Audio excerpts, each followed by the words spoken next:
It's Friday, Feedback Friday, the feedbackiest day of the week. Ha! It's Feedback Friday, and this Feedback Friday, thanks mostly everybody who was cool with the comments this week.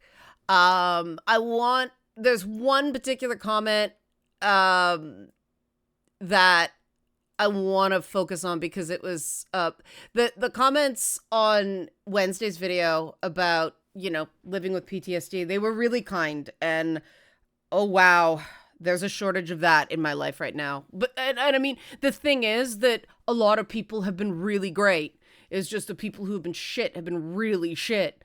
And one thing I will suggest to some listeners is if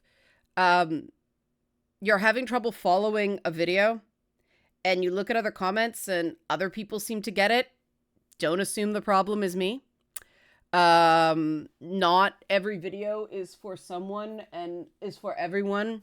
And when you're picking on someone, when you're giving constructive criticism, when you know someone's going through an especially bad time, maybe not the best time to take the problem is you approach. Just a suggestion. Again, when I get into this video, I am pushing the fundraiser for Eileen's aunt's house. We are at 32% of goal, which is really, really good.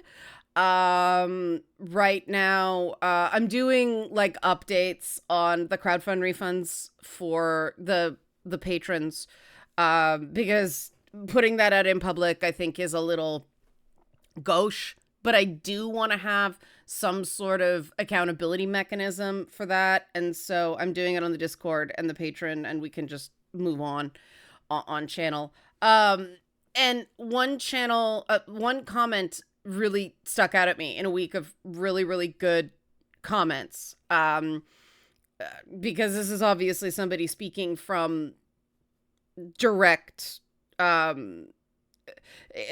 experience, and it really rings true.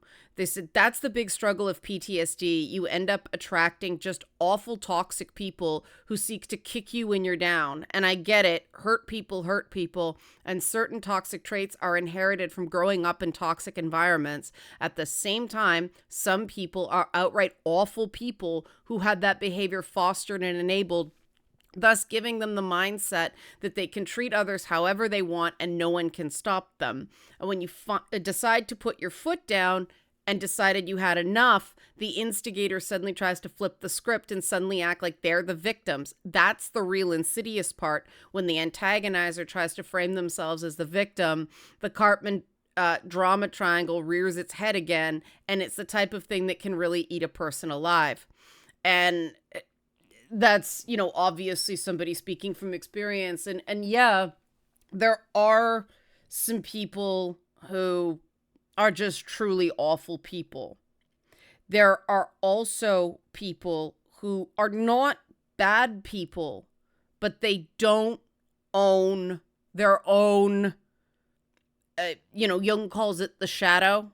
They don't own their own things. I did an interview for It's Not Therapy this week. It's going to be next week airing, where the guest talked about the fact that only 15% of people are truly self-aware. And self-awareness is a big part of recovery. You have to stop bullshitting yourself so you stop bullshitting other people. And if someone is deep in the bullshit, they're not capable of not bullshitting. No matter how much someone tries to tell the truth, if they're lying to themselves, it's gonna read as a lie. Because the other person is just like that. There's evidence to contradict this claim. What the fuck? And the Karpman drama triangle, for people who don't know, it's a really interesting model. It's a bit simplified, but the models tend to be good that way. Basically, the drama triangle is in drama. People play the role of the persecutor, the rescuer, or the victim, and they can switch modes kind of on a dime. That's what the commenter was talking about. And most people say if you step into the middle of the triangle and stop playing one of those roles, then the drama ends. And that has not been my experience. If you step into the middle of the triangle, then the other two parts of the triangle just circle around you and hit you from all sides. If you find yourself in a drama triangle, where someone's playing the victim, someone's playing the rescuer, and usually they're painting you as the persecutor, right? And what the Karpman model is designed to do is see how you may think you're the victim, but really you're not, because your poor me syndrome is causing you to be aggressive and judgmental and demanding. But the only way to escape a Karpman drama triangle is to end the conversation. That is my opinion. You can give people a certain amount of grace, but after a while, you have to realize they're not in a position to care about you, and you don't have to think they're bad people. You just have to think that it's not good for you. And that's a really hard part of trauma recovery. That most people come at it from, I was treated poorly. I don't want to treat anybody as badly as I was treated. Therefore, you end up giving people too many chances and they stomp all over you. And then you wonder, then you get into this keeps happening. The problem is me. I'm the problem. And what you end up learning is that it's kind of true, but it's because you're not removing yourself from shitty situations. And for me, recognizing somebody doesn't have to be a bad person. Sometimes they are. Sometimes somebody is just really trapped in one of those. Ooh, my desktop audio is still on from the other day. I just turned that off. That was from Twitch. Whoops. They're trapped in the drama cycle of either thinking they're a victim or thinking they're a rescuer, and really they're not coming across that way at all. And the core of things are you trying to be right or are you trying to solve the problem? Because, and this came up in the interview for next week too, that's interesting, on It's Not Therapy. Because if you're trying to solve the problem, there's no victims, right? There's no persecutor. There's no rescuer. I mean, think about that. The minute you cast somebody as, you're persecuting me, why are you continuing this fucking conversation then? Like, just nope out. And those people, and this is why I have a really bad reaction when I talk about things on this channel and they're like, you didn't give me enough detail, I don't know what's going on. It's like, you know what? That was just an example to set the overall topic. I'm not asking for your opinion about what happened. I'm not. You weren't there. And examples help some people learn. But you shouldn't need names and times and details and what was said to who, and because, hey, there was no tape recorder rolling. At least possibly not. No one has perfect recall. And whenever you're listening to something, there are always, every person has a side. Sometimes someone is of two minds of something. They don't know what happened. And I'm in a big frame of what the fuck is happening? I had someone give me shit for 3 solid days this week because the mods kicked them out of the Discord months ago. Like, some people just can't let go. And that is solid victim syndrome, right? There is a difference between recognizing something hurt and weaponizing that hurt to not deal with your own bullshit and solve your own problems. And one of the things about trauma is you have to realize that. And if you're thinking, oh, a lot of people who identify as traumatized don't do that. Yeah, you're right.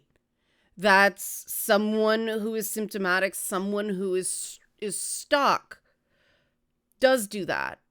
And someone like me who doesn't want to be symptomatic, who wants to be functional, cannot be around the victim in the Karpman drama triangle. Karpman, sorry. You can't even be the Karpman. God, you can't even be around the rescuer, right? And that's the thing. When part of living with trauma is recognizing that drama does not help your trauma. And so it can seem that you're surrounded by drama. You know, you're leaving all this drama in your wake, but that's because you noped out of the drama triangle. And so that drama triangle is going to continue even without you there, because dramatic people, they're either going to talk about you or they're going to talk to you. And if you don't trust what somebody's saying behind your back, get away from them. And so, yeah, they're going to keep talking about you behind your back. Years later, in the case of Stalker Chan, we're going on, like, we're approaching 15. That shit started in, like, 2012. We're 12 years now. She's still going on about shit that happened in 2012. If someone thinks the problem is me there, that's self-sorting away from me, right? And that's the thing. Yes, it's terrifying about what people are saying. But you have to learn to live with the fear and recognize that the fear is better than the post-traumatic stress response, right? Yeah, people are going to talk shit about you. That's almost a certainty. But you can continue to give them fuel by being too afraid to break away. Or you can break away and let them talk shit. And the vast majority of them will complain about you for a while. And then they'll get quieter and quieter and quieter. Every so often you get a delight like Stalker Chan who can't let it go. But the longer they go, the more people realize the problem is them. And there's a difference between having your say, because it's, you know, sometimes things are important and they need to be said even though they hurt. You're not doing it to hurt, but they need to be said because it would be... Sometimes the small hurt is preventing the large cruelty. And if a person can't have the hard discussion, well, what are you doing? You know? And yeah, there are gonna be people who think you're the problem. That doesn't make it true. And that's why the Karpman drama triangle is an interesting model, because the thing to keep in mind is if you're casting yourself as the rescuer, you're casting yourself as the victim, if you're casting somebody else as the persecutor, then you're part of the drama triangle. You are fueling the drama. The only way to get out of it is to go, look, buddy got some shit going on. I don't know what it is. All I know is that this isn't good for me. And I need to step away. possibly permanently. You have no requirement to keep giving people chance after chance after chance.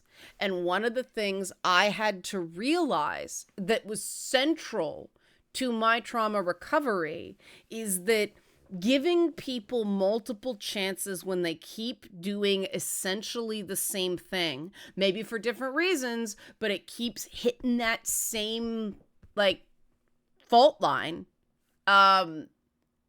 you're giving them permission to do it to you again.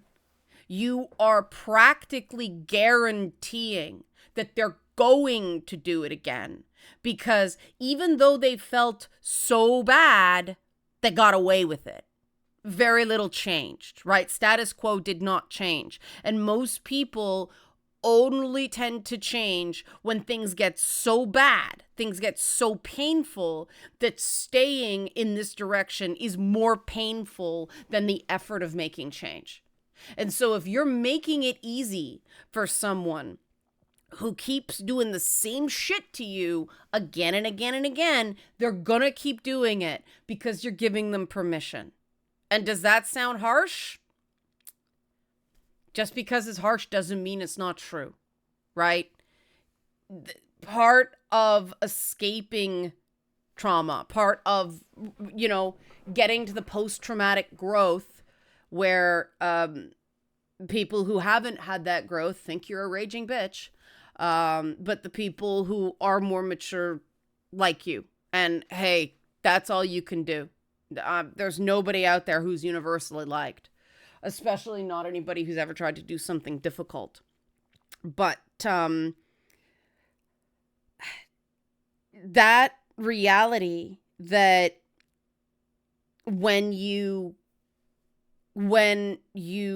forgive someone without a tangible plan for better, you're giving them permission. You are actively encouraging them to do something again.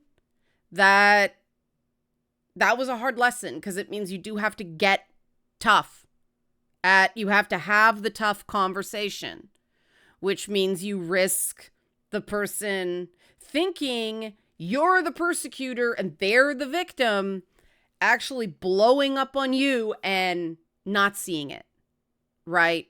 If you've got someone who believes they are helpless, they are drowning, and they will pull you down with them, the fundamental requirement to work with someone is that they believe they actually are in control of what they do. And if you start hearing language that makes it sound like they're just giving up, that is a big red flag. I can't help it. I'm just like this. This is who I am. This is just the way I do that kind of thing, right? That's not acceptable, because anybody, if you don't like outcomes for something, anybody who's, if you keep getting the same bad outcome, even if your intentions are good, change your approach. That's the logical part, right? The best way that you can show that you have good intentions is to try to adapt to get a better result. And there are some times you can't, right? People are going to bring their own shit into something, and all you can say is you were honest, you were fair, you stuck to the facts, you didn't start mind reading, and you took things slow enough that you didn't overwhelm the other person. And that taking things slow enough where you don't overwhelm the other person is where a lot of people really get tripped up, and the assumptions of ill intent. That's my big rule, is if you think someone has ill intent, stop talking to them. If you truly believe that someone is coming at you in bad faith, that's when it's time to end the conversation. So every accusation of bad faith has a degree of bad faith. And I know for me, If I find like, come on, that's a bad faith argument. That's a bad faith argument can be a blind spot, right? But when you are convinced that a person is coming at you to get you, that's casting them in the role of a persecutor. You're in the drama triangle. If you really think that person's out to get you, stop giving them ammunition. And this sounds real tough, right? Oh, tough talk. It is terrifying to recognize this when you're in the depths of trauma, because you feel like you have no control. And the choices are try it. It'll blow up in your face, I guarantee you, multiple times. But you'll realize the guilt and shame you experience when you conduct yourself with some integrity is a lot less than when you're people pleasing, which is a form of manipulation. When you're telling people what you think you want to hear, when you're crafting a message to get a certain result instead of just saying it because it's the truth. That is a manipulation. And a big thing that I had to do to, get out of symptomatic, live functionally with PTSD is realize how I was manipulating people. And now I don't withhold information just to avoid a fight. If there's something that is going to make somebody angry, it's better to let them know as soon as possible, because they're just going to get angrier the longer you withhold it from them, right? And there's ways of saying things, and things don't always come out great. But all you can do is come at conversations with integrity, knowing you're not trying to trap anybody, you're not trying to trick anybody, and you are considering them without totally forsaking yourself and letting them stomp your boundaries. That is all you can do. How they react is on them, right? Feelings are always valid. Not every reaction or every action is. Control what you can control. So thanks, everybody. Really appreciated the support this past week. It's meant a lot to me and really made me think that not only did I do the right thing, I didn't mess up the execution of it too badly. So Eileen's Ounce crowdfund, we're a third of the way there. Oh, we're a third of the way there. It doesn't have the same ring. When we get to half, I'll do the song. Okay, everybody. Thanks for watching and have a great weekend.